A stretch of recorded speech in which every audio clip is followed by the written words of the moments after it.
gravar, a gente inicia. Pronto. Então, na nossa aula de hoje, nessa semana 11, né, eu coloquei aí para vocês, principalmente, a temática, que nós vamos conversar hoje, que é sobre princípios didático-pedagógicos da educação física e a aula de educação física. Ou seja, quais são os elementos que compõem aí essa aula e como pensar esses princípios didático-pedagógicos. Pode falar, Micaele. Professora, ontem eu tive uma enxaqueca e hoje não estou ainda muito bem recuperada, não. Tá bom. Então, se eu puder só participar da aula, só como ouvinte mesmo, eu agradeceria. Pode Tá ser? bom. Pode, Tá bom? pode sim. Tá bom. Tá bom, Melhoras, viu? obrigada. Obrigada. Melhoras. Tá bom. Eu sei bem como é ruim, assim, tá assistindo aula, né, numa condição de saúde que não é a ideal, né? Então, se você precisar sair também, qualquer coisa, depois você assiste o vídeo, tá bom? Então, na aula passada, a gente falou bastante sobre a dimensão da didática na educação física, né? A gente apresentou, inclusive, aspectos que relacionam aí, né, algumas dificuldades que os professores têm com relação à própria realidade da aula e a materialização, né, do que diz aí os documentos, do que retratam aí as teorias, né? Inclusive, a gente falou um pouco do que era necessário para realizar essa inovação e a renovação pedagógica da educação física. A gente falou sobre a importância do planejamento como algo necessário e algo que promove aí e pode, né, levar à promoção da inovação. A gente retratou um pouco da questão do livro didático, da relevância de termos um livro didático, do trabalho pedagógico na educação física a partir, né, desse planejamento do professor. Que mais que a gente falou? A gente falou de alguns aspectos que são importantes, ou algumas estratégias, né, didático-pedagógicas que são necessárias para que a gente possa aí estar fazendo uma educação física qualitativamente diferenciada, né, trazendo aí o contexto sociocultural, as experiências dos alunos para a aula, trazendo também os conceitos e os significados, né, que a educação física tem para além da dimensão do esporte. Então, basicamente, a gente tratou de alguns desses aspectos. E na aula de hoje, eu pedi para que vocês trouxessem, na verdade, alguns princípios didático-pedagógicos, apoiados em alguns autores referenciais da área. Pedi para que vocês pesquisassem algum texto ou algum artigo, e que vocês vão ter que colocar até hoje no SIGA, né? Já está aberto lá para que vocês possam inserir esse texto, e no segundo momento eu pedi também para que vocês elaborassem pelo menos uma ou duas questões que vocês gostariam de conhecer sobre o tema a aula de educação física. Tá? Então, essa foi a tarefa que foi passada para a gente falar sobre ela nessa aula de hoje. E aí eu queria começar um pouquinho ouvindo vocês, o que é que vocês conseguiram encontrar sobre princípios didático-pedagógicos. Vamos lá, quem quer se habilitar a falar. E por que vocês acham que esse tema, princípios didático-pedagógicos, ele está inserido no campo da didática?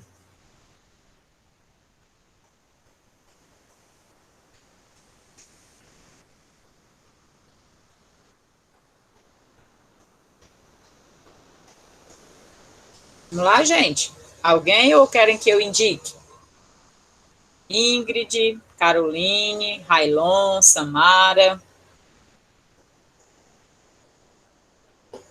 Professora. Oi, Railon. Eu busquei um texto Ah. E ele falava a respeito da participação dos alunos nas aulas, né? Perfeito. E eu vi isso como um princípio, né? Porque estava lá no texto que a senhora indicou. Uhum. E aí eu fui buscar um texto que abrangesse mais essa discussão. E o texto Fala aí um pouquinho, então, sobre esse princípio. O que é esse princípio aí que você está colocando? Repete para mim qual é. Bom, é a questão da participação ativa do aluno durante a aula de educação física. Isso. Então, o texto que eu pesquisei, né, que eu fui buscar abranger essa discussão, é uma monografia, um TCC, e ele se utilizou de atividades cooperativas Uhum. Porque ele entende que certo tipo de atividades pode ser excludentes a certo tipo de aluno, porque tem aquele que se considera melhor, né, e tem aquele que vai se considerar não tão bom, não vai ter uma boa performance. E já a atividade cooperativa, ela busca fazer com que todos trabalhem em equipe e não existe um perdedor, ganhador, né? Todos ganham ao participar. Isso mesmo.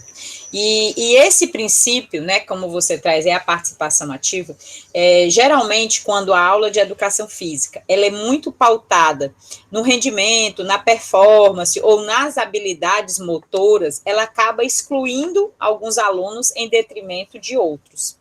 Então, esse princípio, que é promover a participação ativa de todos os alunos na aula, ela vem acompanhada de outros princípios, que é exatamente fazer com que o professor possa selecionar de tal modo esses conteúdos que atenda a essa diversidade também dos alunos. Então, vocês vão observar que quando eu penso em princípios pedagógicos da educação física, eles são pensados para não só para uma aula, mas eles são pensados para o componente curricular educação física.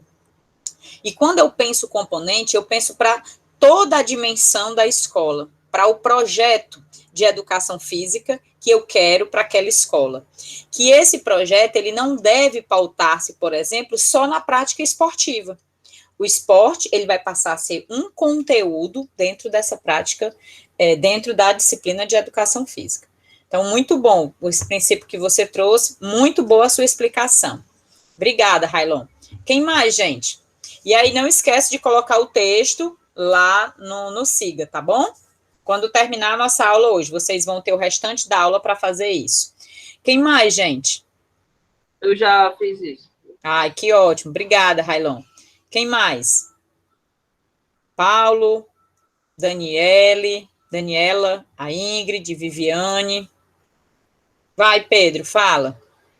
Professora, eu achei um artigo aqui que ele fala sobre os princípios, né, do didático metodológico e baseando-se na aula de atletismo, sabe? Uhum. E é muito interessante o que ele traz, né, que é vários princípios, o princípio da adequação dos alunos, né? Como esse princípio está indo ao encontro do ensino do atletismo, o princípio também da complexidade, também ele fala aqui um pouco também. Então, deixa só eles terminarem mais de falar, Paulo, aí depois você coloca esse texto lá para eles, tá bom? Ouviu, Pedro? Ótimo. O Iago está dizendo que leu esse artigo. Iago, se quiser falar, é importante que vocês falem, gente. Professor, ele fala basicamente de 4 princípios, que são... Quais são, Iago? É o princípio da inclusão, o da diversidade, o da complexidade e da adequação ao aluno.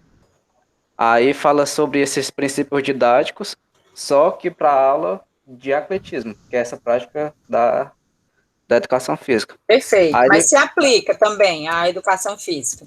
Ele escolheu principalmente essa área, né? Essa prática. E esses princípios, eles são basicamente os mesmos princípios que são propostos pelo Mauro Betti, tá? É bem parecido com o que está no texto do Mauro Betti e do Pierre Normando. Tá bom? Inclusive, para falar de algum desses princípios, ele faz a citação do Betti e do Gomes da Silva. Você leu o mesmo texto, Pedro, também? Foi. Perfeito, muito bom. Do atletismo, muito bom. né? É. Professora, Oi, Micaela. eu li também um artigo que tratava desses 4 princípios que os meninos trouxeram, só que não era dentro do atletismo, não era dentro dos esportes de aventura. Ai, legal. Provavelmente, assim como no artigo dos meninos, lá neste artigo não se perdia, né, o princípio em si, Tá. mesmo que se tratasse de esporte de aventura. Mas eram os mesmos. A inclusão. Eu botei Isso. inclusão errado aí. É inclusão. Ótimo, perfeito. Iago, qual desses princípios, você que leu o texto, também o Pedro, e depois a Micaela, se quiser, qual desses você considera que é mais difícil para o professor colocar em prática? Eu acredito que principalmente o da complexidade, porque no texto tem falando que leva em conta também os fatores intrínsecos, que são os fatores relacionados ao aluno, pode ser tanto o medo, a insegurança de realizar uma atividade, e também os extrínsecos, que é muito comum a gente ver na educação física, que são a falta de materiais, de recursos para a utilização, a realização de uma aula. Isso, E perfeito. também leva em consideração as demandas do ambiente. As demandas do ambiente, elas realmente representam um aspecto muito complexo, né? Porque a gente sabe o quanto é difícil uma estrutura e um espaço físico adequado para as aulas de educação física, principalmente nas escolas públicas, por exemplo, né? Acho que a Daniele levantou a mão. Vamos ver se foi a Daniele. Acho que baixou. Vale, não foi eu não, professor. Foi não? Não. Alguém mais, gente, quer complementar? Pedro, tu que leu... Ah, foi a Daniela. Pronto, Daniela. Pode falar. Pronto, professora. Eu li um artigo do Mauro Betti que ele fala sobre esses princípios da inclusão, da diversidade, da complexidade e o da adequação ao aluno, só que é na educação física escolar no geral, que é a educação física escolar, uma proposta de diretrizes pedagógicas. Pronto, é muito bom esse texto, muito bom mesmo. E são os mesmos princípios? Isso, são os mesmos princípios. Perfeito. Só que na educação física escolar no geral. Sim, sim. Eu conheço o texto, ele é muito bom mesmo. Mais alguém? Professora, só uma dúvida. O que a gente tem que colocar aqui na tarefa do SIGA é o texto que a gente leu? Só o texto que vocês leram. Beleza. Tá? Mais alguém? Quero ouvir mais, gente, vocês. Rian, qual foi o texto que tu leu? Professora, o que eu havia pesquisado foi o mesmo que a senhora postou no SIGA, que vai ser da aula de hoje, o da Soraya Darido. Certo. E o que é que você destaca desse texto? Qual o princípio que você pode destacar desse texto? Tem o da inclusão, né? Da contextualização, participação ativa dos alunos, da integração. Qual foi o aspecto que te chamou, qual desses princípios te chamou mais a atenção? Acho que a participação ativa dos alunos. Tá, e o que é que você entendeu dessa participação ativa? É que o professor vai ter que fazer uma aula que todos os alunos possam participar, né? Que tenham vontade de participar daquela aula. Porém, eu fiz outra pesquisa, pois como o artigo era o mesmo, aí eu encontrei outro que era uma revisão de literatura. Ele faz uma análise de vários artigos para buscar os princípios. Aí, nesse material, ele encontra 11 princípios metodológicos. E alguns são repetidos, como a interação, a contextualização. Aí tem que é a utilização de recursos tecnológicos, modificação estrutural do conteúdo, transferência de habilidades. Esse é o outro material que eu encontrei. Transferência de habilidades? Isso. O que é isso? O que são essas o aluno conseguir transferir, pelo que eu entendi, que o aluno consegue transferir uma habilidade sua, passar para outro aluno, Isso, ou seja, os alunos aprendem entre si. Isso. Né? Perfeito. Eu coloquei algumas aí, se você puder descrever as demais, coloca todas aqui para a gente, Valdeci, essas que você leu agora, eu só peguei algumas, interação tecnológica, transferência de habilidades, se você puder colocar as outras. Mais alguém? Pronto.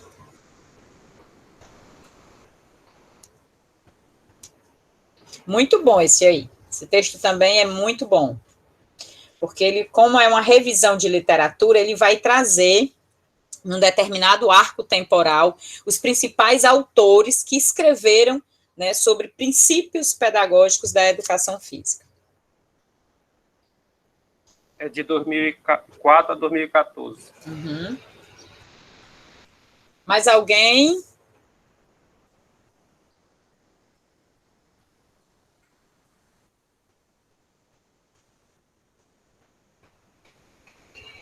Bom, então vou fazer um breve resumo, né? Já que somente o Valdeci, o Pedro, o Iago, né, o Railon, a Micaele contribuíram aí com a leitura, né, do texto sobre os princípios. Mais alguém quer colocar algum outro princípio fora esse? Tem outros autores, hein, gente?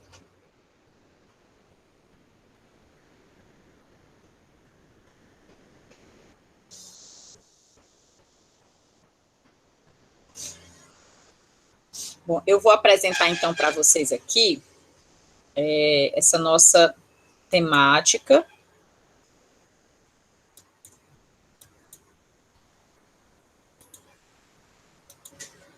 Pedro, tu me avisa aí quando estiver na tela, tá bom?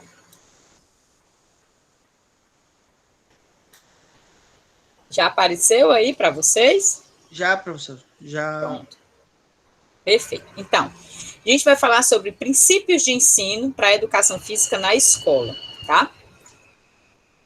E aí, a gente tem aí, né, algumas imagens que retratam um pouco, né, do que socialmente, ou seja, o que é que o senso comum muitas vezes sabe sobre a educação física, e alguns entendem, por exemplo, que a educação física é uma prática, né, é uma disciplina que trata do fazer, e é um fazer que muitas vezes ele é direcionado pelo professor, né?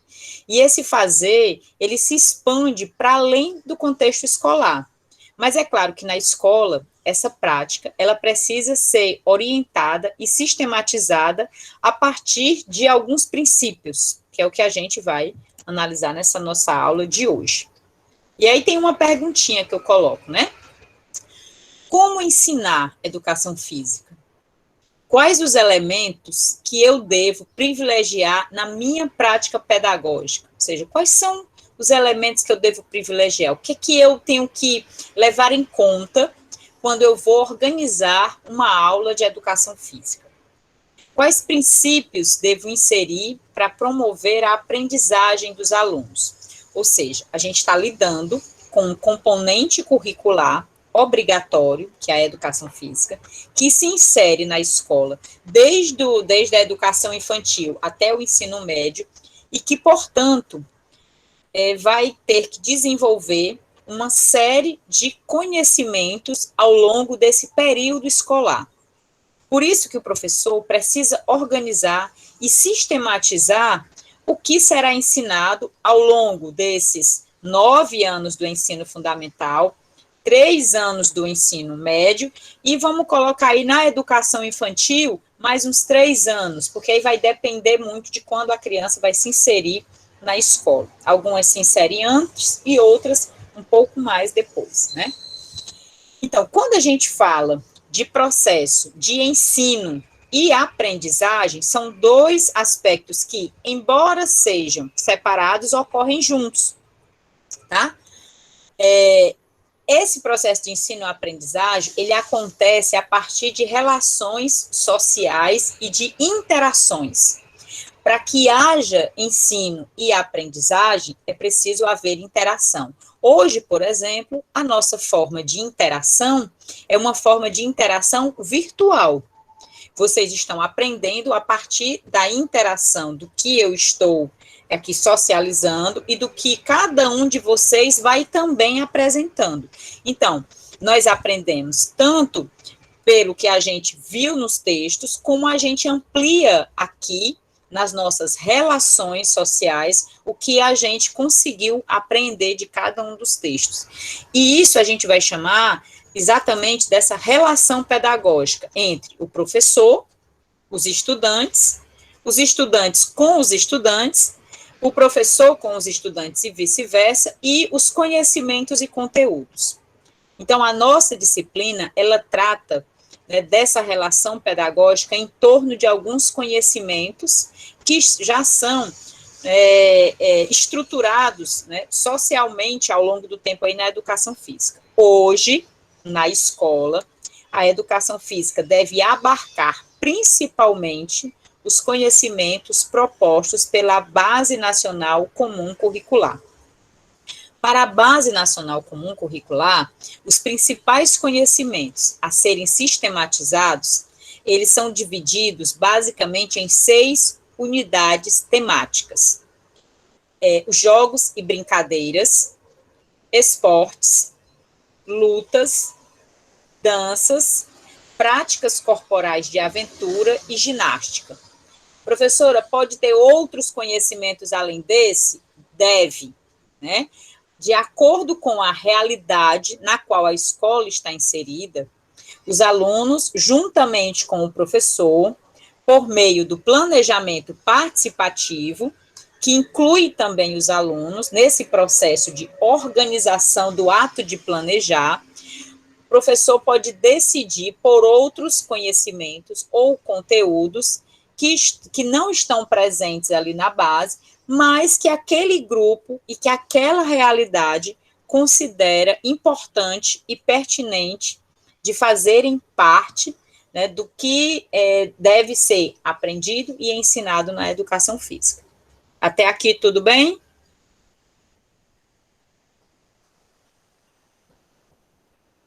Estou aguardando vocês responderem. Sim, tranquilo. Entenderam, então, que a educação física, como um componente curricular obrigatório, sistematiza uma série de conhecimentos que, por meio da relação pedagógica que é estabelecida entre professores e alunos, mediados aí pelo conhecimento, ok? Então, quais aspectos ou fatores estão presentes na relação pedagógica na educação física? Quem pode me dizer pelo menos um fator que deve ser levado em conta nessa relação pedagógica entre professor, aluno e conhecimento?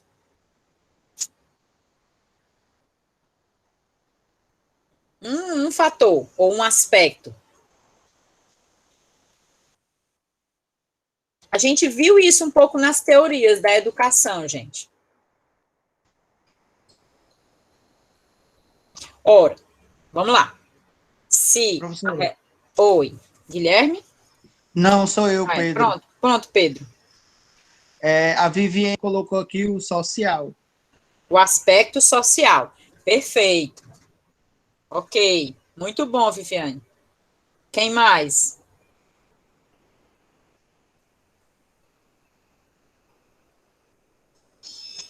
Professora, os aspectos culturais, sim. Os aspectos culturais também é um fator que deve ser levado em conta. A gente não acabou de dizer que o professor, juntamente com os alunos, por meio do planejamento participativo, podem elencar, a partir do contexto cultural no qual eles estão inseridos, outros conteúdos?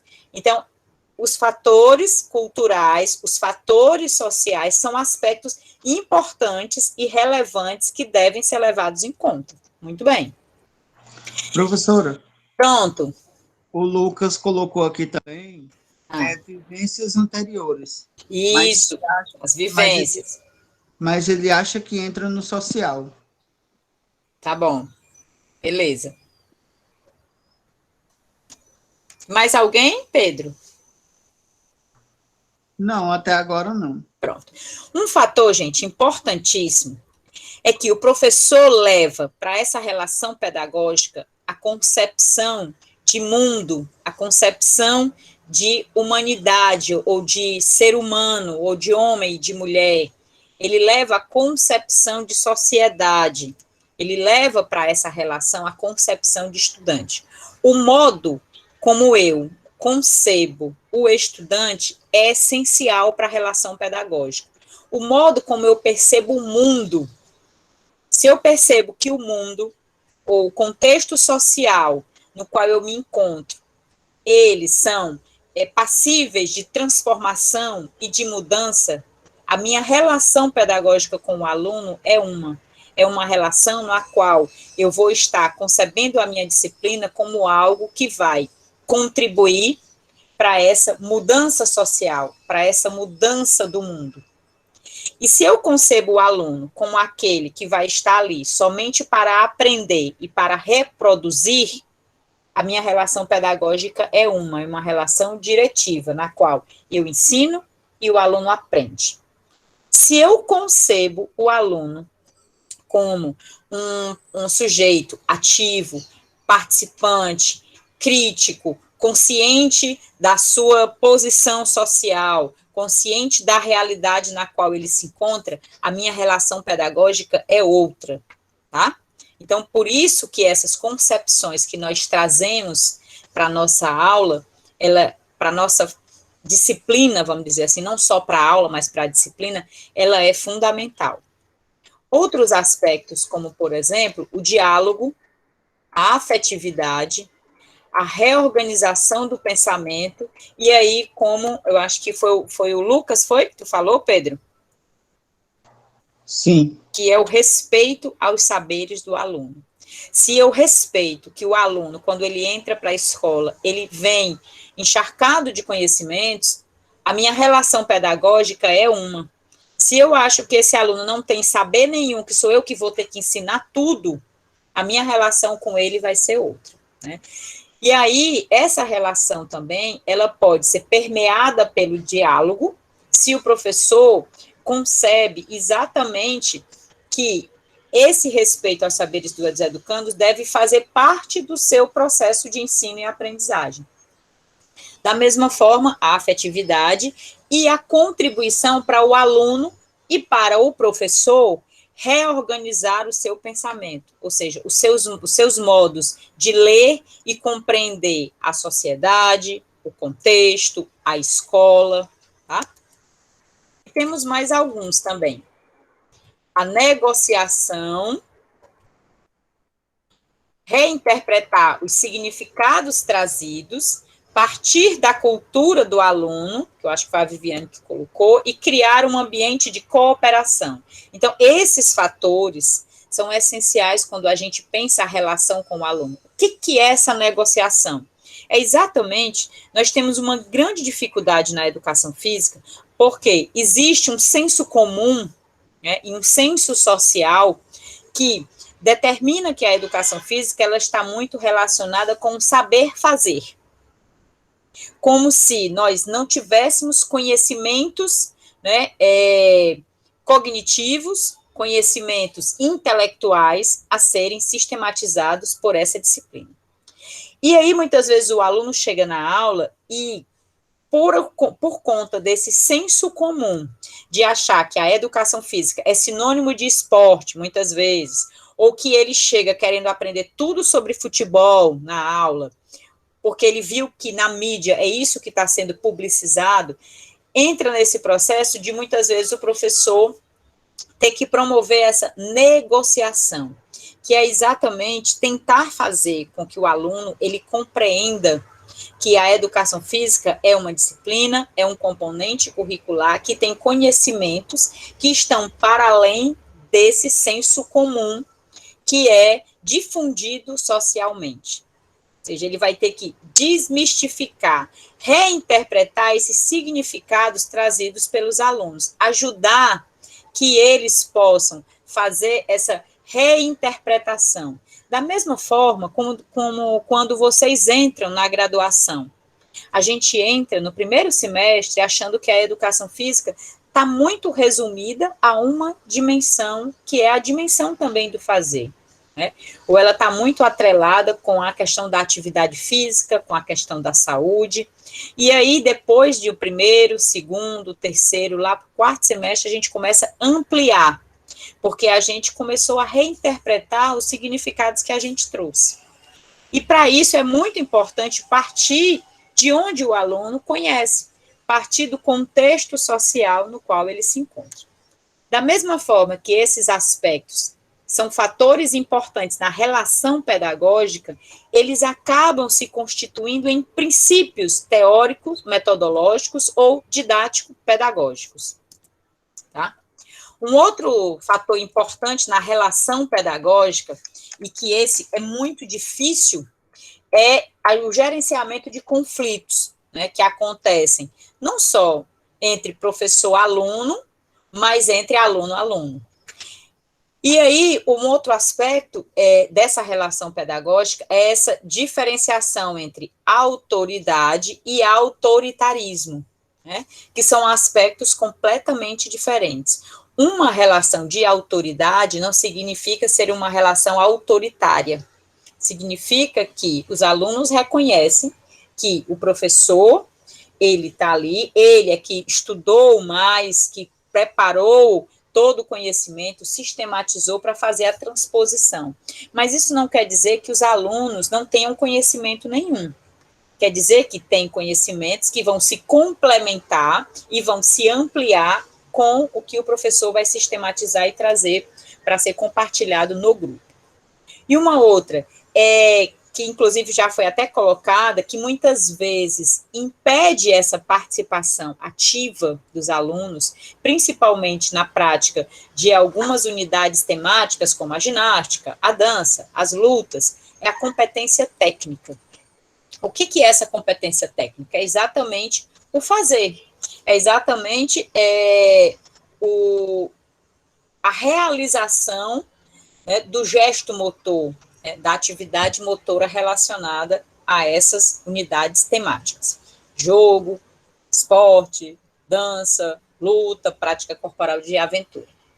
E outra é a imposição versus a reação de resistência, que muitas vezes afasta até o aluno da aula, que é quando o professor impõe essa participação, quando ele traz a aula e que o aluno apenas tem que reproduzir, tem que fazer, né, tem que obedecer. E aí isso muitas vezes gera uma reação de resistência. E aí isso é muito difícil de administrar também nessa relação pedagógica. Tá? E aí nós temos outros aspectos. E esses aqui, eles são basicamente os aspectos que vão nortear as dimensões do conhecimento, que é o saber ser, o saber fazer, o saber conhecer e o saber conviver. Né? Então, basicamente, são os pilares da educação, né, que foram propostos, né, pelo Eita, esqueci agora o nome do autor. Esqueci o nome do autor. Se eu lembrar, eu coloco depois no slide. E aí, o que a gente está chamando de procedimentos? Vamos fazer uma distinção entre procedimento metodológico e princípios pedagógicos, tá? A essência do processo de ensino-aprendizagem, a gente já viu que é o quê? A relação pedagógica. Não existe processos de ensino e aprendizagem sem relação pedagógica. O processo interativo entre o professor, o estudante e o objeto de conhecimento, ele vai se fazer vai se estabelecer por meio de uma relação pedagógica, mas mediante uma opção metodológica. Eu acho que o Rian estava me perguntando um pouco sobre isso no início da aula, né?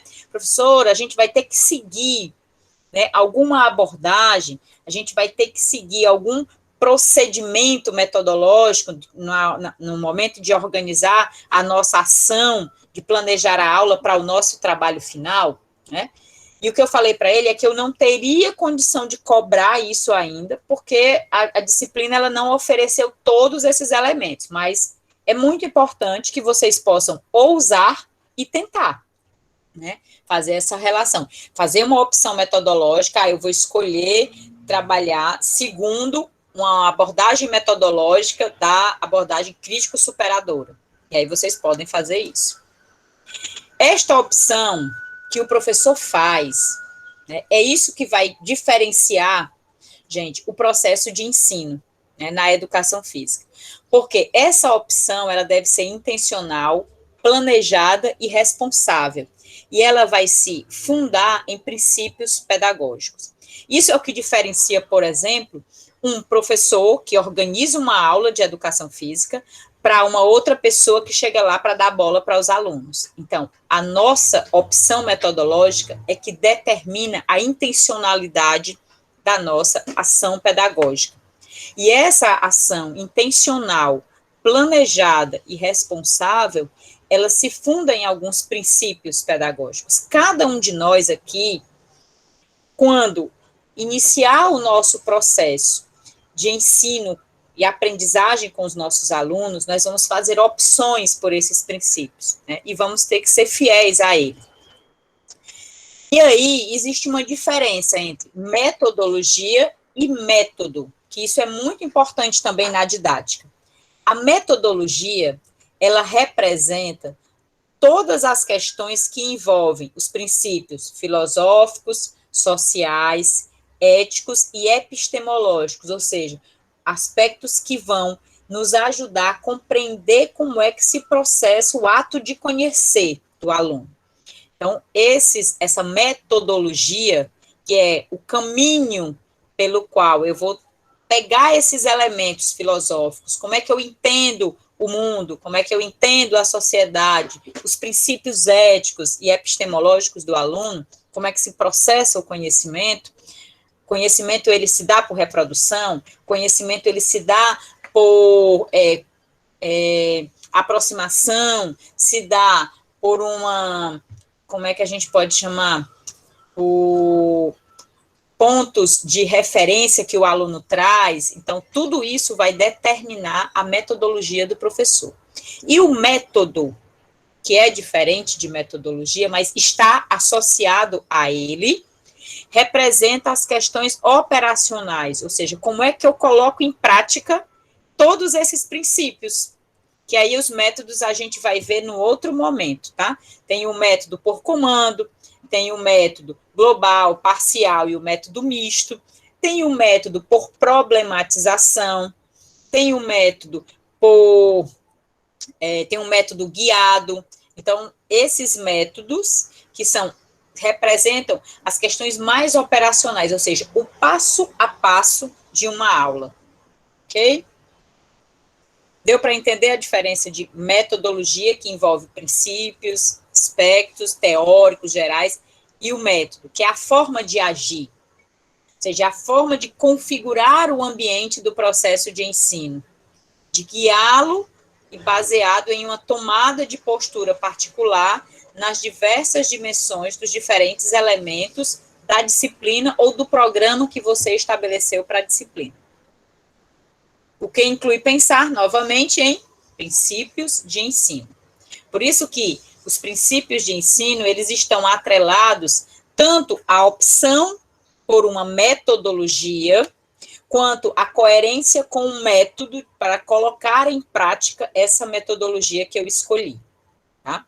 Se eu escolho uma metodologia pautada, né, nas abordagens críticas, o meu método, ele tem que ser pela problematização, pelo diálogo, né? Ele tem que ser um método que venha a trabalhar com os alunos na prática a autonomia. Então, a aula, ela vai ter esse processo diferente de uma metodologia mais tradicional, né? Que uma metodologia que é pautada aí uma concepção de aluno que é reprodutor, uma concepção de aluno que é o professor que é o detentor do saber. Então, o método na aula tradicional, ele tem mais aquele passo a passo. O professor chega, diz o que é que o aluno vai fazer, o aluno repete, reproduz o movimento, né, e o professor fica ali como aquele que vai só guiar todos os passo a passo do aluno. Alguém colocou alguma coisa? Pronto. A Inara levantou a mão. Professora, Pronto, só para, assim, então a metodologia é tipo como se fosse o que fazer e o método como fazer, é isso? Mais ou menos. A gente pode reduzir para que fique mais claro para a gente aprender, sim. Pode sim. É, só para não confundir, entendeu? Isso, perfeito, perfeito. Muito bom. Exatamente isso. E na prática, gente, quando a gente começa a dar aula, vocês vão ver como é que isso se materializa, tá? Por enquanto, fica muito no campo da ideia, mas aí quando a gente vai para os estágios, que vocês começam a materializar isso, vocês começam a entender. E aí, trazendo para cá essa discussão sobre os princípios de ensino, eu coloquei para vocês um texto, que é um texto da professora Soraya Darido, embora daqui a pouco eu vou abordar outros, mas eu vou começar por ela, porque é um dos textos que eu vejo que ele traz os princípios de forma mais integrada e de forma coerente. Assim, eu gosto muito também da autora, né, pelo que ela traz para a educação física. Ela traz uma educação física muito pautada na realidade, no cotidiano do professor. Então, o ponto de partida para conhecer os alunos, né, é um dos princípios fundamentais, ou seja, eu preciso, que é o que a gente chama em todo o programa de anamnese, né? Quem vai para uma academia, por exemplo, a primeira coisa que o professor que está lá na academia faz, ou o personal, ou o treinador, que a gente vai chamar assim, ele começa primeiro sabendo quem é você, o que é que você fazia antes, o que é que você gosta de fazer, né, o que é que ele pode incluir lá no seu programa, quantas vezes por semana você já praticava. Então, na escola é a mesma coisa. Você precisa saber o que é que seus alunos já sabem, o que é que eles já vivenciaram sobre as práticas corporais, o que é que eles gostam, o que é que eles não gostam, né?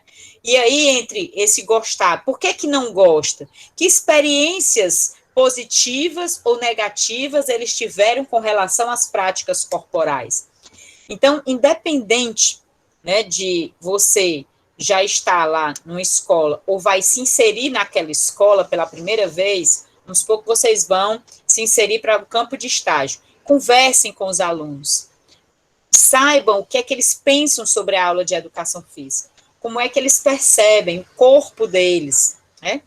Então, esse é um aspecto muito importante. Conhecer os alunos. Um dos princípios fundamentais. Eu preciso conhecer o meu aluno. E conhecer a realidade também desse aluno. Tá? Um outro princípio que a professora Soraya Darido apresenta é a inclusão. Todos devem jogar para apreciar, mas cuidado, existe a autoexclusão. Ou seja, para eu poder aprender, por mais que eu não goste de praticar, é importante que o professor encontre mecanismos e elementos que venham ajudar o aluno a se inserir de forma ativa na aula. A inclusão, ela está muito associada com essa participação ativa, né? Principalmente porque, às vezes, por isso que é importante, o ponto 1, o professor conhecer o aluno, porque, às vezes, o aluno, ele mesmo, na aula, ele se auto-exclui, porque ele já sabe que ele é ruim, que ele não sabe fazer, que ele não sabe jogar, e ele não quer passar vergonha perante os outros.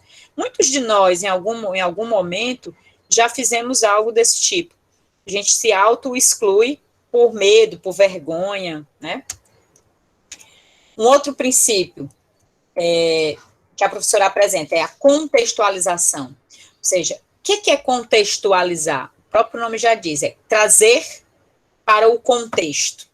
Trazer a temática de jogos e brincadeiras para dar significado para os alunos. que é que os alunos já vivenciam fora da escola, que pode ajudá-los a compreender e que pode ampliar, inclusive, isso que eles trazem para a escola e levar de forma ampliada para fora da escola. Então, a contextualização é dar significado às tarefas e aos conhecimentos e às explicações, ancorando essa aprendizagem do aluno em algo que ele já conhece, né? Se eu for dar alguma aula sobre esportes de marca, dar um exemplo, que é uma das unidades didáticas da BNCC.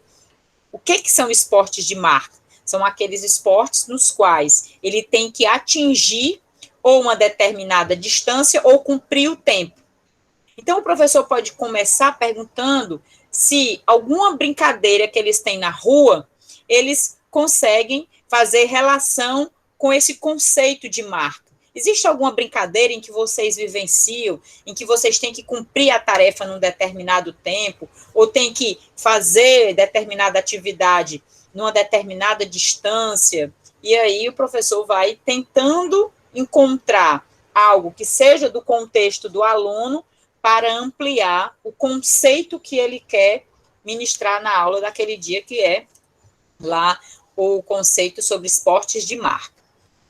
A participação ativa dos alunos, isso aí muitos de vocês, inclusive, colocaram, e é realmente um dos princípios mais difíceis, muitas vezes, de serem colocados em prática, porque hoje a gente tem aí contra, né, a nosso favor, mas que também pode ser utilizado a nosso favor, é o grande tempo em que passamos, né, nas redes sociais, no celular.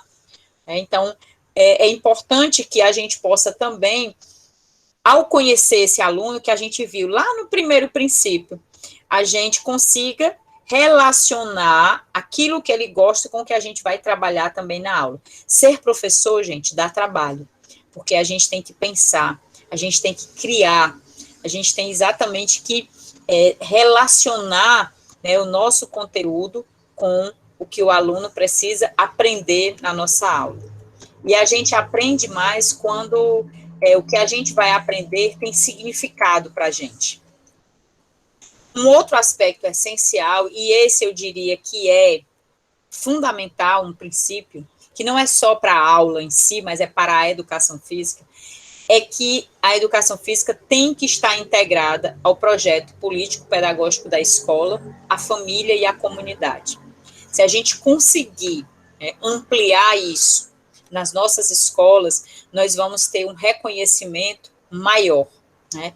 A pandemia, né, ela nos proporcionou aí conhecer um pouco da relevância da educação física para as escolas. Os pais se aproximaram mais, viram que a educação física tem conhecimentos próprios, e isso, de algum modo, nos favoreceu, mas é preciso ampliar, né, essa relação da educação física com o projeto político-pedagógico da escola. Um outro é a diversificação das aulas de educação física, dos espaços, dos materiais e das atividades. Esse é um princípio que não depende somente do professor, né? Por quê? Porque para a diversificação das aulas, sim, ok, mas dos espaços depende da escola. O material também, muitas vezes, depende da escola. Então, a diversificação das aulas, ela requer essa criatividade do professor, mas requer também um certo... requer o local da escola, requer também a aquisição de material. Um outro princípio é a coeducação, ou seja, os meninos e as meninas devem compartilhar experiências juntos, né? Não deve ter atividade somente para meninas e somente para os meninos, e aí envolve também as próprias questões de gênero nas aulas. A gente fala meninos e meninas, mas ao mesmo tempo, hoje a gente já tem aí uma série de outras nomenclaturas, né, e que a gente precisa aprender e inserir nas nossas aulas. Inclusive, a gente vai ter uma temática que é sobre gênero aqui na nossa disciplina, para a gente aprender um pouquinho sobre essa temática para quando a gente for ensinar. As regras, os acordos estabelecidos no processo de ensino-aprendizagem e a indisciplina dos alunos Então, isso pode reduzir essa indisciplina quando você estabelece regras, quando você acorda, né, alguns aspectos com os alunos para que esse processo ocorra, e quando tem esse comprometimento por parte do grupo, você consegue desenvolver melhor as aulas. E aqui a gente vai falar um pouquinho mais sobre cada um deles, o ponto de partida para conhecer os alunos, né, o que eles sabem, sentem e vivenciam sobre as práticas corporais. Aí aqui tem uma charge que fala que o saber vivido dos educandos deve ser a alavanca para potencializar uma aprendizagem experiencial, real e significativa. Ou seja, essa prática só tem significado quando ela consegue ter um ponto de referência no qual os alunos conseguem estabelecer uma relação. Aí a charge, ela coloca exatamente isso. Não gosto desse programa, vou mudar o canal. Não gosta porque, na verdade, ele não conseguiu associar com nada, né, do que ele traz de fora para dentro da escola. E esse é o nosso papel, né? A inclusão, todos devem jogar para apreciar, mas cuidado, existe a autoexclusão, e a inclusão aí não é somente com relação aos alunos com deficiência, é a inclusão de todos, do gordo, do magro, do que sabe, do que não sabe, tá?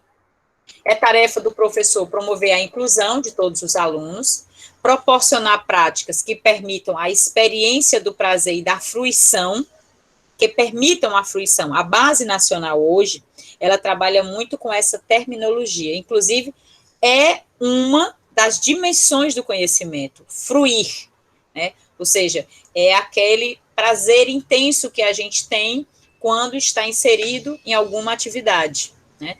Então, a educação física precisa ser esse momento de também ter experiências exitosas para os alunos, ter experiências de realização, de ludicidade, né? Como desenvolver, então, efetivamente a inclusão? Estar atento ao aluno, estimular, apoiar, acompanhar e promover o acolhimento do aluno. Se o aluno muitas vezes demonstra que não tem muitas habilidades, o professor pode incluir algumas atividades de apoio entre os alunos, um aluno aprendendo junto com o outro aluno. Demonstrar atitudes positivas em relação ao aprendizado, estar atento para a autoexclusão, né? Que aí tem a imagem, ela mostra um pouco isso, principalmente da menina gordinha ou da menina que não tem habilidade. A atitude do professor é essencial sempre. O professor não vai resolver o problema de imediato, mas a atitude que ele tem em relação ao aluno, ela é essencial. O diálogo é um princípio fundamental e indispensável para o ensino, e o diálogo é no sentido também de compreender, e não só o diálogo, mas também a escuta, né? A contextualização, que é dar significado às tarefas, aos conhecimentos e às explicações, ou seja, fazer uma relação com o contexto. Aí é o Einstein aí colocando que, droga, caiu um botão e eu não sei costurar, nunca me ensinaram, né? Que é exatamente, sabe muita coisa, mas algo que é da vida, que é ali do básico, muitas vezes isso não é ensinado. Aí a contextualização, essa imagem, ela mostra muito bem, né, a professora aí, como se o quebra-cabeça fosse peças do que eles têm que aprender, e aí eles estão pensando no mundo lá fora, como é que eu levo isso lá para o meu contexto, ou como é que eu trago aquilo lá do meu contexto para relacionar com o que vai ser ensinado.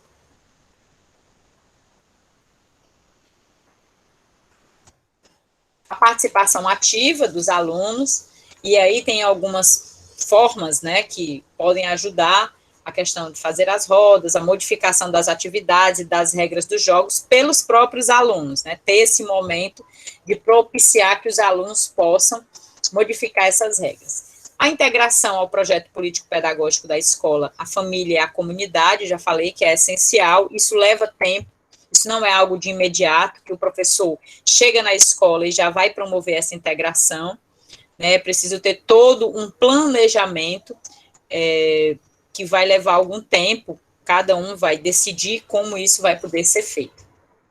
A diversificação das aulas, dos espaços e dos materiais, aí são alguns exemplos, né, mas como eu falei, isso requer material, requer uma estrutura física também para que aconteça. Muitas vezes nós improvisamos muito, né, na escola pública principalmente.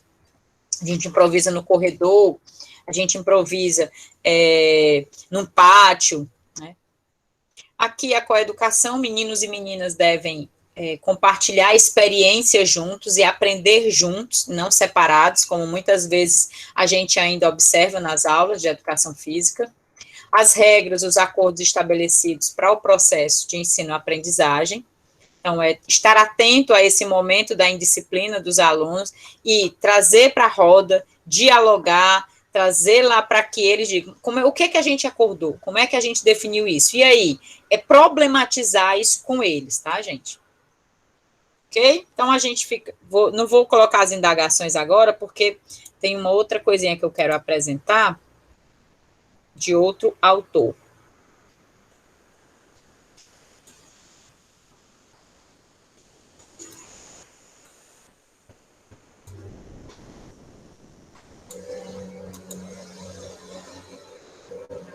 E são outros. Tá aparecendo aí já, Pedro? Tá. Ótimo, perfeito. Então, aqui são outros princípios a partir de outros autores, né? Aqui é para a gente compreender que por que a gente precisa, porque a disciplina de educação física é uma disciplina pedagógica, tem um papel pedagógico que vai contribuir para a formação humana e que tem um papel curricular de produzir e fazer com que os alunos possam acessar diferentes conhecimentos, como eu até já falei, né? Esportes, jogos, lutas, danças, ginásticas e práticas corporais de aventura. E hoje, a BNCC, ela traz a educação física como um componente curricular que tematiza as práticas corporais, ou seja, a educação física na escola deve tematizar as práticas corporais em suas diferentes formas de codificação e significação social.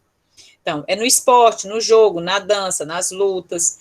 O movimento humano está sempre inserido no âmbito da cultura, e acho que foi a Viviane que colocou como um dos princípios fundamentais essa relação com o aspecto cultural e social, e não se limita a um deslocamento somente relacionado ao corpo, ao movimento, ao fazer. Ela tem que estar inserida no contexto social. As práticas corporais são textos culturais passíveis de leitura e produção. E isso foi colocado na BNCC, gente, principalmente porque a educação física está inserida na área de linguagens e códigos. O texto que eu coloquei para vocês, embora ele seja um texto longo do Mauro Betti, né, que trata da corporeidade, jogo, linguagem e a educação física nos anos iniciais, quando eu falei lá sobre, vamos falar mais sobre a aula de educação física. Esse texto, ele traz uma relação exatamente com a área de linguagens que está relacionado hoje à educação física, tá? Nós precisamos conhecer isso. E aí eu vou apresentar alguns princípios didático-pedagógicos a partir de alguns autores. O coletivo de autores apresenta alguns princípios, ou seja, garantir aos alunos o conhecimento do que tem de mais moderno no mundo contemporâneo, adequar esse conhecimento às possibilidades do aluno, a relevância que esse conteúdo tem para o aluno e para a escola, e para o que ele vai vivenciar fora da escola, ou seja, qual a importância desse conteúdo? A simultaneidade dos conteúdos enquanto dados da realidade, ou seja, os conteúdos devem ser apresentados aos alunos, explicitando a relação que eles mantêm entre si, né? As relações entre... Como é que eu conheço o voleibol? O voleibol hoje é um esporte inserido dentro da classificação proposta pela BNCC como um esporte de rede e parede divisória, né? Até pouco tempo atrás, a gente entendia o voleibol apenas como um esporte coletivo. Hoje, o aluno pode ampliar essa compreensão. o voleibol é também um esporte que é considerado e que tem uma relação com outros esportes que utilizam dos mesmos implementos, como, por exemplo, a rede e a parede aí para dividir, né, esses dois times. Um outro é a provisoriedade do conhecimento, né, entender que esse conhecimento ele vai sendo também modificado, e aí isso precisa que o aluno conheça esse processo histórico de desenvolvimento dos conhecimentos. Os princípios éticos políticos da perspectiva cultural, ou do currículo cultural, ou da abordagem, né, cultural da educação física, que é do Marcos Garcia Neira, ele traz também o reconhecimento da cultura corporal da comunidade como elemento essencial. É a mesma coisa que a Soraya Darido chama de partir do conhecimento do aluno. O que ele chama de justiça curricular é exatamente trazer para dentro da escola temas que muitas vezes são negados aos alunos, né? Não adianta trazer só o futebol, porque o aluno já vê isso lá fora.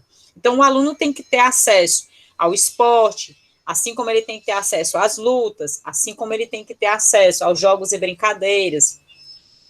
Descolonização do currículo, que é o que a Soraya também vai chamar, né, do quarteto fantástico, ou seja, o aluno não deve conhecer só esse quarteto fantástico, o aluno deve conhecer uma multiplicidade de conhecimentos. Se for para conhecer, por exemplo, rugby, se for para conhecer aí o tacobol, se for para conhecer aí outras modalidades, ou seja, descolonizar, não é somente aquela coisa que está sempre ali para ser determinada. A mesma coisa que esse autor chama aí do daltonismo cultural é ver e ampliar, né, as possibilidades do aluno e a ancoragem social dos conteúdos, que é parecido com a contextualização. Vejam que os princípios, eles modificam de nomes, mas eles são muito próximos. A ancoragem social dos conteúdos é quase a mesma, é o mesmo que a Soraya chama de contextualização do ensino. Esse aqui vocês trouxeram, né? Eu acho que o Railon apresentou no início da aula, a inclusão, a diversidade, que é a diversificação também da aula, e diversificar e atender a diversidade também do aluno, a complexidade e a adequação aos estudantes, que a gente viu que, por exemplo, o coletivo de autores chama essa adequação aos estudantes de exatamente aqui, ó, adequação às possibilidades sociocognitivas do aluno. É a mesma coisa, tá? A gente está vendo aí que vai mudando os autores, mas um acaba, muitas vezes, falando o que o outro já disse, mas com outros termos. Aqui é explicando o que é cada um deles. A inclusão, conteúdos e estratégias devem privilegiar a participação de todos os alunos. A Soraya também já colocou isso. O coletivo de autores já colocou. A diversidade, os conteúdos devem incluir a totalidade dos elementos, que aí o Neira, no slide anterior, chamou isso de justiça curricular, né? Chamou isso de descolonização do currículo e daltonismo cultural. Os três juntos significam exatamente isso aí, essa diversidade, né, cultural. A complexidade, os conteúdos devem incluir a totalidade dos elementos da cultura corporal em suas diferentes variações e combinações. O currículo deve levar em conta as combinações ou as condições, as características e as capacidades e interesse dos alunos, tanto no aspecto motor, cognitivo, afetivo e social. A gente tem um outro autor, que é o Gonzalez e o Fürstenseffen, e o Gonzalez e o Fraga, onde eles trabalham aí com 4 princípios: a especificidade da educação física, ou seja, atender os conteúdos específicos da educação física, esporte, jogo, luta, dança, ginástica; as competências dos conteúdos, né, ou seja, as diversas competências que o aluno tem que saber, não é apenas saber praticar, mas é saber conhecer, saber se portar, né? Então, que é aquilo que a gente viu lá no outro slide anteriormente, o saber ser, saber fazer, saber conhecer. E falta um saber. Saber ser, saber conhecer, e saber fazer. E a gente tem aí uma outra que gente, também é essencial, a progressão coerente com as características sociocognitivas do aluno.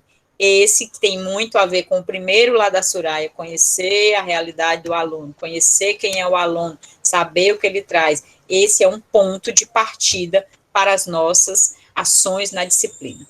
E releitura e apropriação crítica dos conhecimentos da cultura corporal, ou seja, os alunos têm que entrar na escola e ampliar a compreensão que eles trazem de futebol, ampliar a compreensão que eles trazem de jogos, conhecer teoricamente, saber praticar, né? Saber se portar diante desse conteúdo. E aqui é um resumo da Soraya, eu deixei todos no mesmo slide para facilitar contextualização, inclusão, participação ativa, respeito aos conhecimentos prévios dos alunos, coeducação, diversificação das aulas, educação física integrada ao projeto político-pedagógico da escola e regras e acordos. Ok? Aqui é um exemplo, mas eu não vou falar agora sobre esse exemplo, que é uma estrutura organizativa da aula, né? Vou esperar que vocês coloquem aí. Agora a gente vai tirar as nossas dúvidas, perguntas.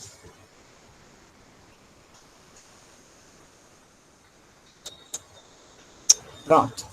Perguntas, dúvidas, curiosidades. Eu quero que agora vocês já comecem a colocar aí as questões sobre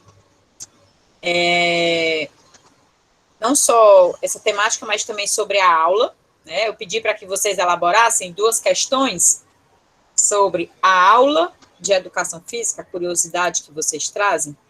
Então, eu vou dar esse tempinho aí para vocês colocarem aí.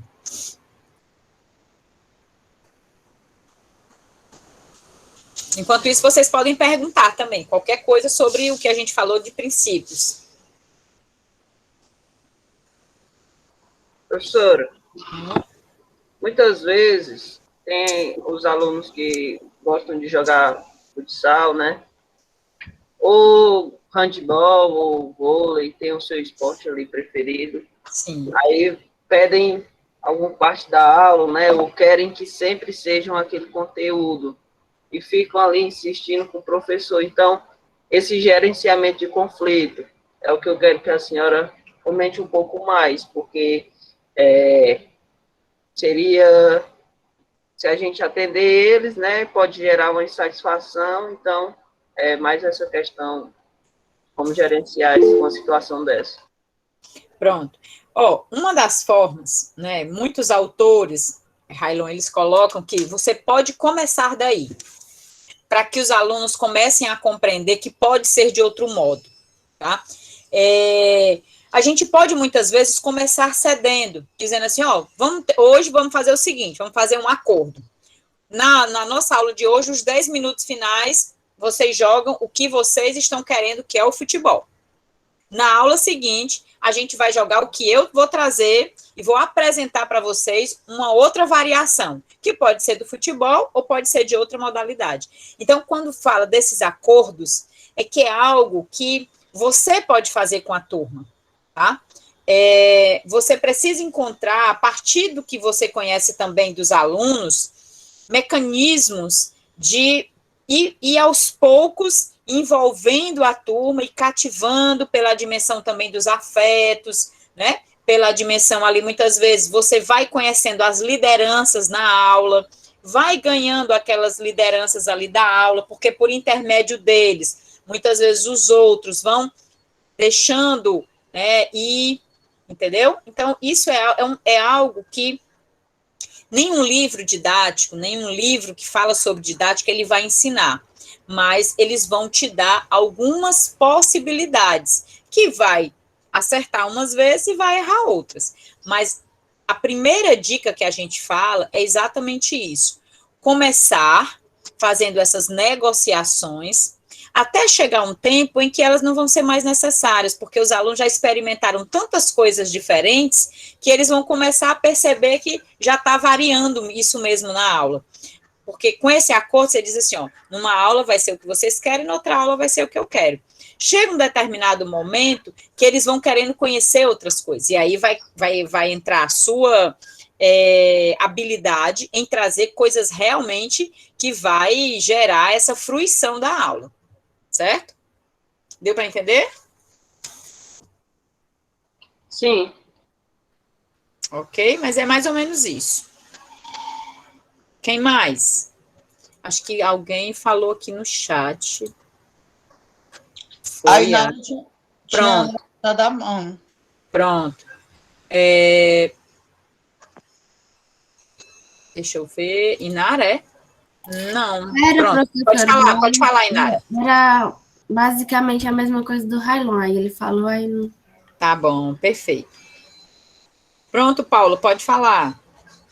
Professora, é mais uma questão de dúvida mesmo, mas era voltada para a questão da aula. É porque, assim, eu queria saber, né, e se for a fala dos meninos também, por que, não sei se a palavra certa é essa, mas por que existe uma diferenciação entre a aula da escola pública e a aula da escola particular, certo? Em que sentido? Porque na aula da escola pública, nós temos lá uma aula como nós vemos, né, em todas as escolas, que é uma aula teórica e uma aula prática. E na escola particular, nós não temos isso, entendeu? Assim, pelo menos nos colégios que eu já frequentei, eu não tive uma aula teórica como os meninos aqui de algumas escolas públicas tiveram, né? Eu queria saber o porquê que existe essa diferença, entendeu? E se existe algum, como é que diz, autor ou um aporte teórico que fala exatamente sobre essa diferenciação, entendeu? Não, eu não conheço nenhum autor que vai falar exatamente sobre isso, né? O que a gente vai ter são, como é que a gente pode dizer? São procedimentos, muitas vezes, que cada professor utiliza a depender do estabelecimento. E, a meu ver, por exemplo, não é o fato de ter ou não uma aula teórica que vai dizer que uma prática é melhor do que a outra. Né? Porque a aula teórica, eu acho que a gente já falou sobre isso aqui, a aula teórica ela pode acontecer no próprio momento da prática. Não necessariamente o professor tem que ir para a sala de aula para dar uma aula teórica. Ele pode tratar da dimensão teórica no próprio momento de diálogo com os alunos na quadra. Não é isso que vai determinar. Não é? Então, não é o fato de ir para uma sala que vai dizer que a aula teórica foi melhor do que na quadra. E não é a escola pública e a escola particular. Eu acho que isso tem a ver com a atitude profissional. Eu acho que se o professor é responsável, tem uma seriedade e tem as condições objetivas para trabalhar, e ele tem uma escola particular e dá aula numa escola pública, e na particular ele faz de um jeito e na pública ele faz de outro, isso é uma questão mesmo que tem a ver com a questão moral do professor, e não com o ambiente no qual ele se encontra. Muitas vezes a escola pública, ela é regida por alguns aspectos, né, pela coordenação, você tem que prestar mais conta do que muitas vezes na escola particular. Então, depende muito da exigência que é dada para cada disciplina em cada um desses contextos. Mas nos dois contextos, o que a gente tem que ter como elemento principal é esse cuidado que o professor tem que ter no ato de planejamento da sua ação didático-pedagógica. Essa é que é a questão principal. E não que a aula de educação física na escola pública é de um jeito e na particular é de outro, porque eu acho que aí a gente vai estar falando da questão mesmo moral e ética do próprio professor, né? A gente sabe que o professor, ele mobiliza uma série de saberes, né? Os saberes que são essenciais para a prática pedagógica, os saberes que vêm da experiência, os saberes que vêm da formação, os saberes que vêm do próprio currículo no qual esse professor foi formado. Então, todos esses saberes, eles se articulam para o professor promover aí o processo de ensino na escola, seja ela pública ou seja na escola particular. E se há isso, né, é preciso estudar, né, não é porque que na escola A é desse jeito ou porque que na B é desse jeito. É estudar que educação física é essa que está sendo ministrada nessas escolas. Né? Acho que o importante, o principal seria isso. E não o que é público, o que é particular. Professora, pegando essa fala assim, também faz a gente refletir o quanto a educação física na fase infantil faz falta, né? Isso. Porque assim, se você for prestar atenção, a matemática ela não começa do nada, né? Eles começam lá no iniciozinho já ensinando 2 mais 2, a soma e tal, e a educação física não. Por exemplo, eu só fui ter educação física assim mesmo a partir do 6º ano. Então, tanto de coisa que eu deixei de estar iniciando e já chegar lá, já ter, né? Assim, então, essa falta na educação infantil é muito grande. Por isso que gera esses obstáculos para o professor, né? Isso. Ter que tirar manias de só jogar futebol, de só jogar carimba, porque ele geralmente era feito isso antes, né? Então, tirar essas manias é um obstáculo para o professor. Exatamente. Principalmente porque a gente ainda não tem a garantia da educação física na educação infantil. A gente tem ainda no aspecto legal, ela é ministrada, mas ela não é ministrada por um professor de educação física. Na maioria das vezes, ela é ministrada pelo próprio pedagogo, que por desconhecer, né, e porque não tem na sua formação essa disciplina, acaba muitas vezes só deixando ali aquele momento livre para a criança brincar. E aí eu concordo demais com o que você traz. Esse é um dos principais aspectos que o professor ele tem que desconstruir, né? Por isso que tem um dos princípios lá que fala dessa reorganização do que o aluno já traz, né? Então isso é realmente um aspecto muito importante. Muito, muito boa a sua reflexão, Inara. Mais alguma coisa?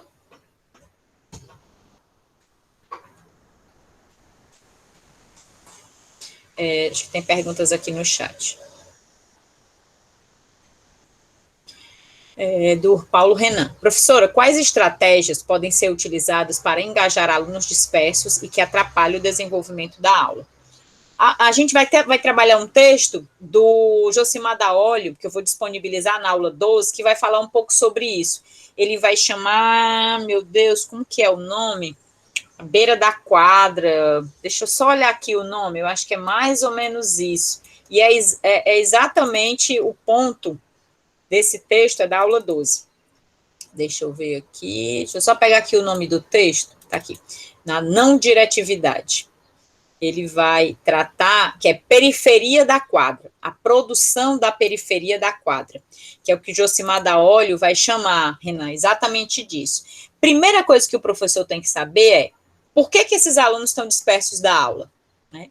O que é que está acontecendo dentro da aula que está fazendo com que esses alunos não consigam se agregar e se engajar, como você está colocando aí, para participar? Será que é a falta de habilidade? Será que é porque eles já estão no nível em que aquilo ali está sendo uma atividade repetitiva, está sendo uma sobreposição de conteúdo? Ou será que é porque eles não têm, né, habilidade suficiente, estão se achando ruins e aí por isso se excluem? Então, acho que a primeira coisa que o professor precisa saber é entender por que isso está acontecendo. Depois de entender por que está acontecendo, dentro de uma prática na qual a gente tem uma perspectiva crítica da educação, a gente traz o problema para o coletivo. E a gente tenta resolver e criar estratégias para solucionar o problema com o coletivo. Mas é claro que isso vai depender da maturidade do grupo. Isso no ensino médio funciona mais, porque você vai colocar os alunos para pensar e pensar em estratégias e vai até desafiá-los, né, quanto a isso, quanto a essas estratégias. Se é no ensino fundamental, você, ao saber por que os alunos, né, não, claro, vão ter alguns motivos, um desses, não tem habilidade, outro porque não está gostando mesmo do conteúdo, porque acha que aquilo ali é besta para a idade dele. Então, você vai encontrar estratégias de modificar aquelas atividades e tentando conhecer quais atividades são atrativas para aquele aluno, mas sem perder de vista o conteúdo que precisa ser sistematizado. E aí você também vai ter que, muitas vezes, dar uma chamada no aluno para colocar para ele refletir e pensar como é que isso acontece também com as outras disciplinas. Né? Que valor ele está dando a essa disciplina? Porque, na verdade, a gente quer, muitas vezes, ter esse controle, mas se a gente for analisar, quantos de nós, muitas vezes, ficamos na periferia da quadra, ou ficamos fora das aulas, e o professor estava ali na sala e nem sabia que a gente estava fora, numa aula de português, numa aula de matemática, você estava ali, mas o pensamento está longe, ou seja, você também saiu da aula. Na educação física, isso é mais perceptível, porque envolve a sua interação por inteiro. Né? Na aula, em sala de aula, eu estou sentado, e o fato de eu não atrapalhar ninguém não vai dizer que eu estou participando ou não da aula. Eu simplesmente me excluo da aula. Simplesmente não estou participando. Eu estou fingindo que estou ouvindo tudo aquilo. Na educação física, isso é mais difícil. E aí, muitas vezes, a gente também quer resolver um problema que a gente não vai conseguir. Né? Então, muitas vezes, a gente quer ter tanto esse controle da turma e você não vai agradar a todos. Cada um de nós, a gente viu, somos diferentes, aprendemos de formas diferentes, e um dia ou outro, a gente vai também não estar bem, e assim também acontece com os nossos alunos. Então, se é uma coisa que é esporádica, é de uma forma. Se sempre é recorrente, ou se são alunos diferentes, às vezes pode ser que o conteúdo seja dança, nem todos os alunos querem se engajar participando. O que é que você pode fazer? Engajá-lo de outra forma, pedir para ele anotar alguma coisa, pedir para ele observar, pedir para ele lhe ajudar a fazer as formações na sala. Então, o aluno também pode encontrar outras formas de participar, entendeu?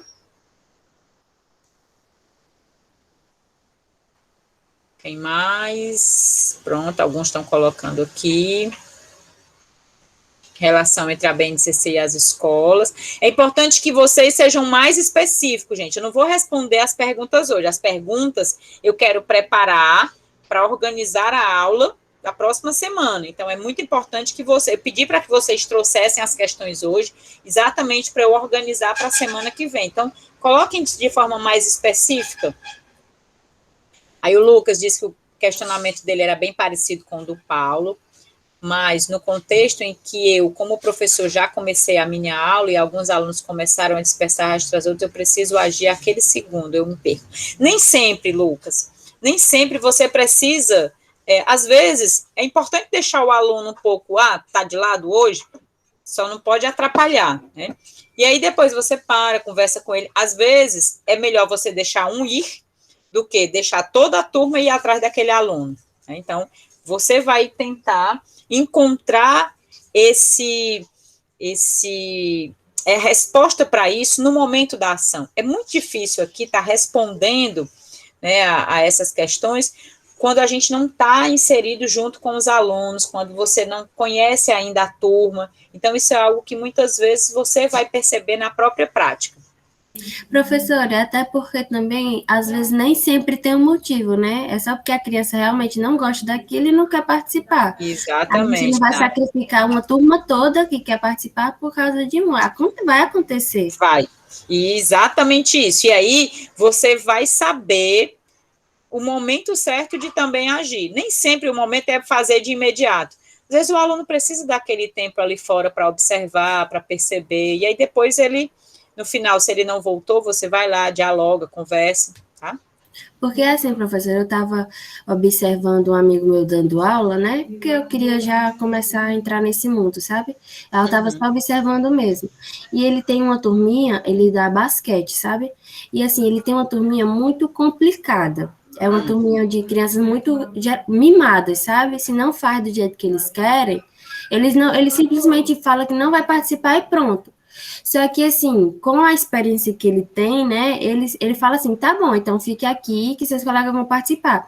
Aí, quando ele vê que tá todo mundo se divertindo, todo mundo participando, aí ele, tio, eu posso entrar? Entendeu? Às vezes, não, ele fica lá até a atividade passar, aí na próxima ele entra. Mas, quando não, é assim, se ele perceber que tá legal e quer participar, ele vai, senão ele fica ali fora. Verdade. Acontece muito isso. Por isso que, às vezes, é importante dar esse tempinho mesmo para ver qual é a do aluno. Às vezes, ele quer só lhe testar, né? Às vezes, realmente, ele não está no momento bom, às vezes aconteceu alguma coisa em casa e ele trouxe para a aula. Então, todas essas respostas vocês só vão saber quando isso acontecer na aula.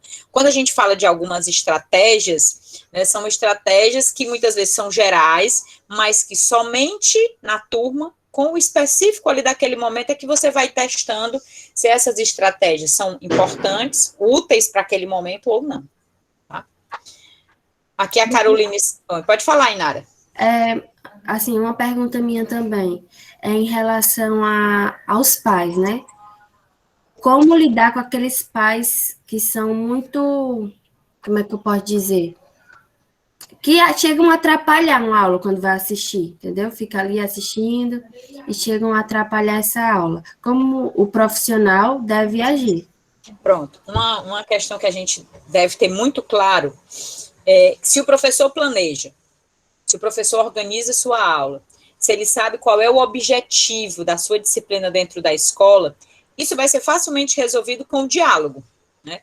O professor vai chegar para o pai ou para a mãe do aluno, vai explicar, vai fazê-lo entender que a educação física é uma disciplina, que tem conteúdos, que eu reconheço que a sua educação física, no tempo em que você praticou, era desse modo, mas historicamente isso já foi se modificando.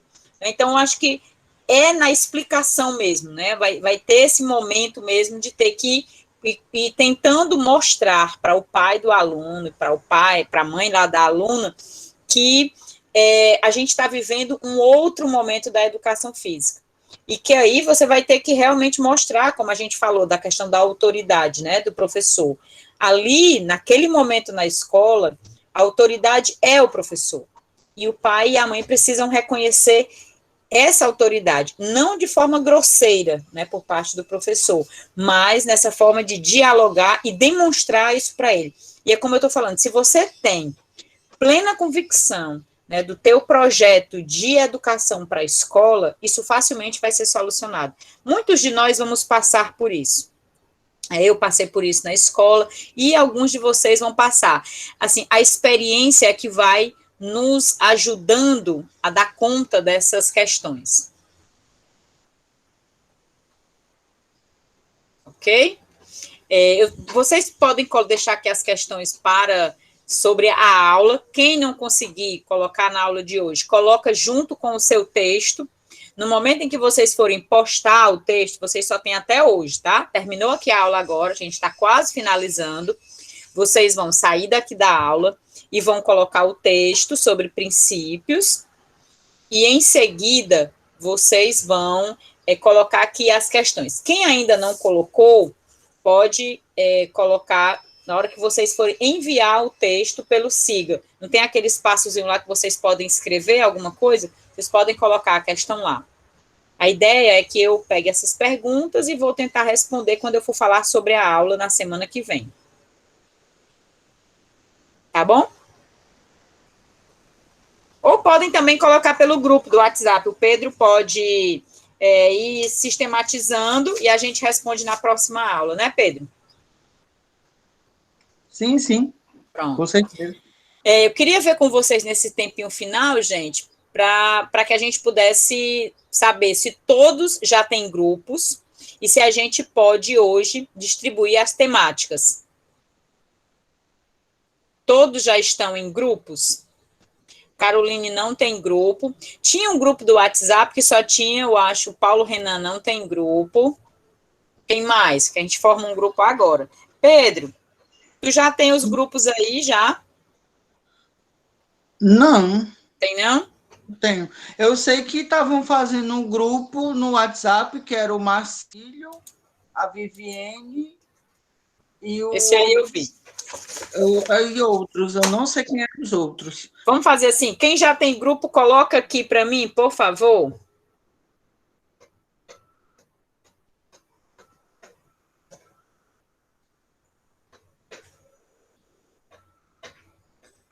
Vai pondo o teu grupo aí, Inara. Coloca aí os grupos, quem já tem, pronto, Viviane, grupo. Marcílio, Dani, Inara, Viviane e Victor. É um grupo, né? Vou colocar como grupo 1, que foi o primeiro que colocou aqui. Aí o outro grupo, professor, ó. Olivia. Certo, eu estou vendo aqui. Inara, Viviane e Victor. Aí o grupo 2, Olivia. Vou colocar só o primeiro nome de cada. Quem mais, gente?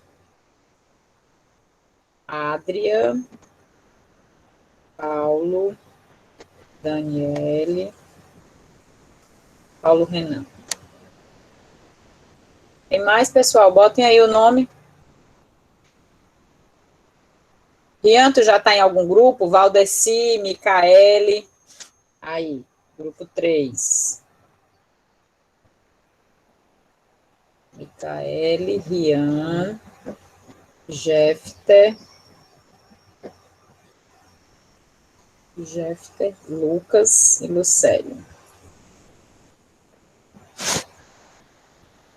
Grupo 4. Iago, Valdeci, Paulo, Vinícius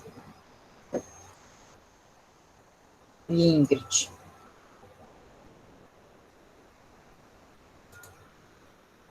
Aí tem mais o outro, grupo 5, Samara, Braga e Gomes, Railon, Luiz Pedro e Guilherme. Mais alguém? Tá faltando ainda, gente? Quem está sem grupo?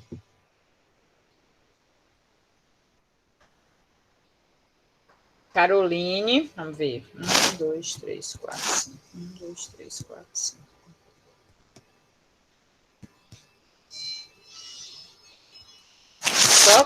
Só a Caroline, gente, ou mais alguém? Vamos ver mais. A Adria já tá, Daniele, Guilherme, Iago, Inara, Rian, Caroline, Lucas. Lucas, tu já tá em algum grupo, Lucas? Ah, tá, no grupo do Jefter. Luiz Pedro, Marcílio, Daniela, Micaele, Olívia, Paulo. Paulo Eduardo, já está em algum grupo? Sim, professor, eu sou o Paulo no grupo da Olívia. É Paulo Renan e Paulo perfeito. Eduardo. Tá. Vinícius. Então, só a Viviane mesmo? Ou, Viviane não. Só a Caroline. Caroline, então, eu vou te encaixar em um dos grupos, tá? Deixa eu ver.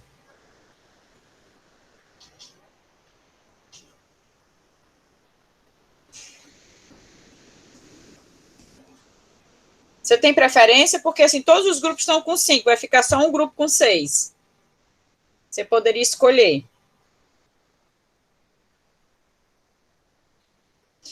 E aí, minha pergunta, os grupos têm preferência por um dos 3 temas? Os 3 temas são métodos didáticos, planejamento, estratégias didático-pedagógicas. A Olivia disse que tem, professor, o grupo Pronto. dela. Qual? Planejamento. Ok. Mais alguém?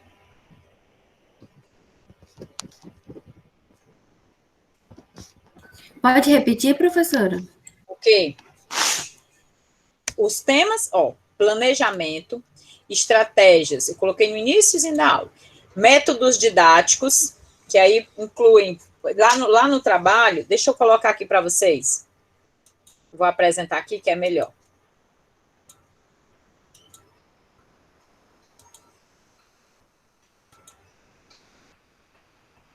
Eu trabalho, pronto. Aqui no trabalho eu coloquei os temas e algumas possibilidades. Ai, não coloquei os temas aqui não, sério? Ai, meu Deus. Peraí. Os principais são métodos didáticos, planejamento, foram os 3 temas que vocês sugeriram, né? As temáticas que vocês sugeriram no início da disciplina. Métodos didáticos, planejamento de ensino e estratégias didático-pedagógicas. Deixa eu olhar aqui se na aula do dia 10 eu separei. Aqui. Pronto. O que é que entra em métodos didáticos?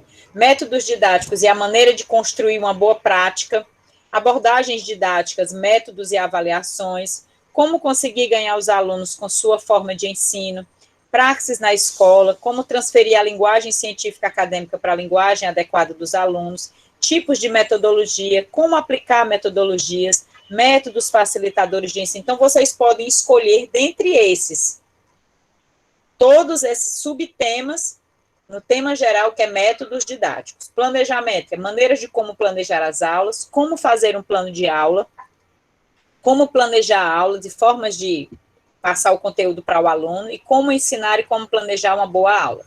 E estratégias didático-pedagógicas é como lidar com a indisciplina dos alunos, bullying, violência, a capacidade de trazer os alunos para o processo de aprendizagem, alcançando o que cada um traz como bagagem, conteúdos para melhorar a aprendizagem, as formas de dar aula, exercício de habilidade de ensino, conteúdos, tema de interesse, interdisciplinaridade, e aí por aí vai. Esses subtemas eu posso passar para vocês.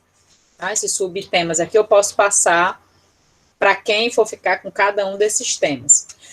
Todos os temas, o importante é que vocês escolham um bom texto para subsidiar e elaborar todos aqueles processos lá que foram colocados. Por enquanto, só o tema, só a Olivia e o Iago.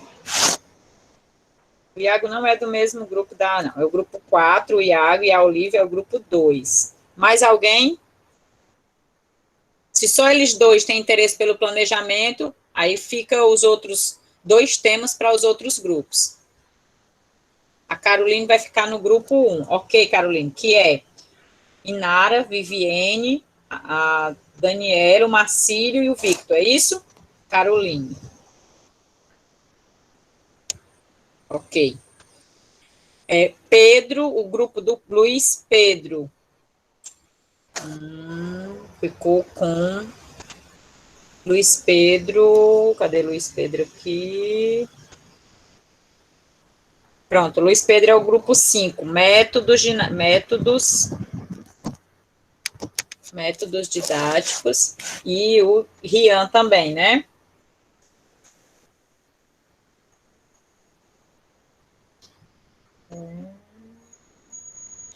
Rian, métodos. Então, ficou. Falta ainda o grupo 1, é planejamento, que é o grupo... Não necessariamente é nessa ordem, eu estou colocando só para a gente diferenciar aqui. O grupo da Inara é planejamento, o grupo do Rian, métodos, o grupo da Olivia, planejamento, e o grupo da Samara, Guilherme, métodos. Falta, então, o Iago, o Valdeci, o Paulo, ficaram com estratégias didático-pedagógicas. Pode ser?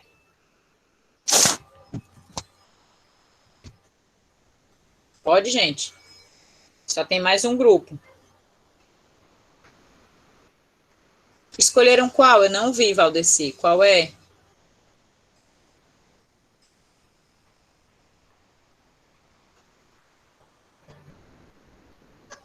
Então eu confundi. Ó, o Iago, Valdeci, a Ingrid. Então tem...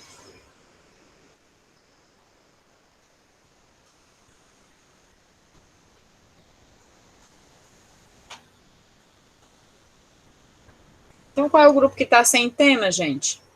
Professora, eu acho que é o do grupo é o 3. Inara, Viviane e Victor. Eu acho que é o grupo do Jefter, né, não? E da Micaele. Não, porque é o Rian. É métodos. Ó, ficou Inara, Viviane, que é o grupo da Caroline, que vai entrar agora, o Marcílio, o Victor. Planejamento, não é isso? Confere. Vocês precisam falar, gente. Não, professora, métodos é o meu, que é o 2, e o do Iago, 4. Planejamento ali. Nossa, planejamento. O nosso que é método. Planejamento. Calma, peraí, gente. ó. deixa eu falar para vocês, ó. Pelo que eu anoto aqui, o grupo da Olivia ficou com planejamento, o grupo da Micaele ficou com métodos, o grupo do Iago ficou com planejamento, o grupo do Guilherme e do Luiz Pedro ficou com métodos didáticos. Aí falta o teu, Viviane. Pela minha lista aqui.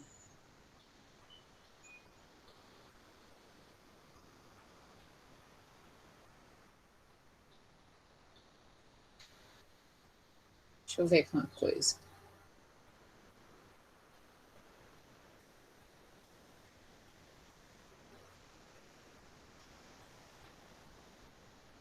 Tá faltando só o grupo de vocês.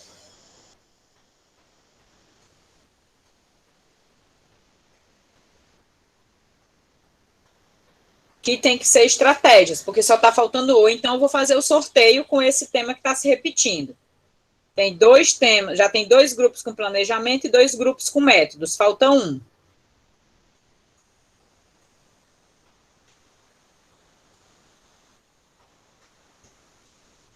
Sorteio de todos, então? Qual é o... Não, só de métodos, não entendi.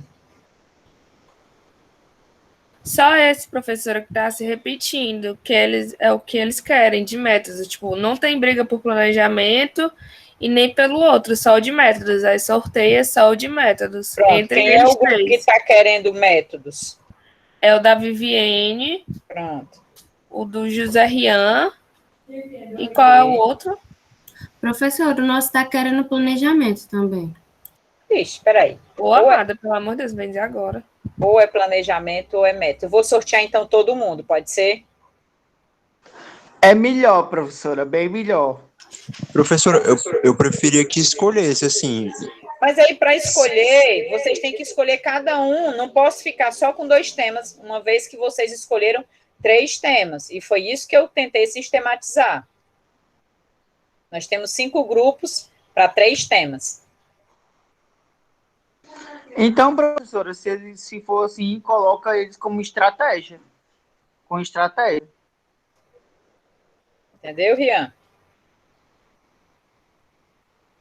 Ou então vocês optam por ficar só com 2 temas, mas aí também não vai abordar esse último tema, vai ficar muito repetitivo. Eu acho que concordo que o sorteio é mais justo para todos. Métodos não, planejamento, né, no caso, só o planejamento, que está para 3 grupos, porque métodos só tem 2, que é o grupo 5, que é o grupo da Samara, e o do Rian, só esse. O planejamento é que está sendo requerido por 3 grupos. Mas o grupo da Viviane não queria, não era métodos? Ele colocou planejamento. Gente do céu. Meu povo. Mas confunde demais. Bom, eu vou definir sorteio e mando pelo Siga para vocês, tá bom? Esse de métodos ou de todos, professora? Vou sortear todos, tá bom? Ô, professora, mas é só esses 3, é só um tema que está sendo disputado, os outros 2 já foi resolvido. Não, tá confuso, ela não sabe. Não tá, professora, foi a menina que se confundiu. A próprio grupo da Viviane não sabe se quer planejamento ou se quer métodos. Ela tá aqui falando no chat, só métodos. Ah, ok, então, perfeito. Então, sorteio entre os 3 grupos, ok? E aí eu mando para vocês, tá bom? Só esse método, que aí um vai ficar com métodos e outro vai ficar com estratégias, que dá para fazer, dependendo da escolha do texto, dá para abordar, né, de forma de estratégias didático-pedagógicas ou a questão dos métodos. Ok? E na próxima aula, seria importante que vocês já começassem a pensar no que é que qual é o texto, para a gente já ir, para que vocês possam me mostrar qual é o texto, para que eu possa ir ajudando na escolha dos textos que vocês vão utilizar, tá bom? Professora, só para tirar uma dúvida. No caso, a gente vai escolher um texto, né? Aí vai mandar para a senhora. Primeira coisa, vocês vão ler todo o roteiro que está lá. Cada grupo vai estudar primeiro o roteiro. E na próxima aula eu defino cada uma dessas etapas com vocês. O importante é ler o roteiro e escolher pelo menos 1 ou 2 textos. Aí desses textos a gente vai estruturar a aula. Né? Isso, exatamente. Desses textos, entendi. Exatamente, ok? Tá bom? Entendido? Ok, então eu vou parar a gravação e vocês utilizam o restante do tempo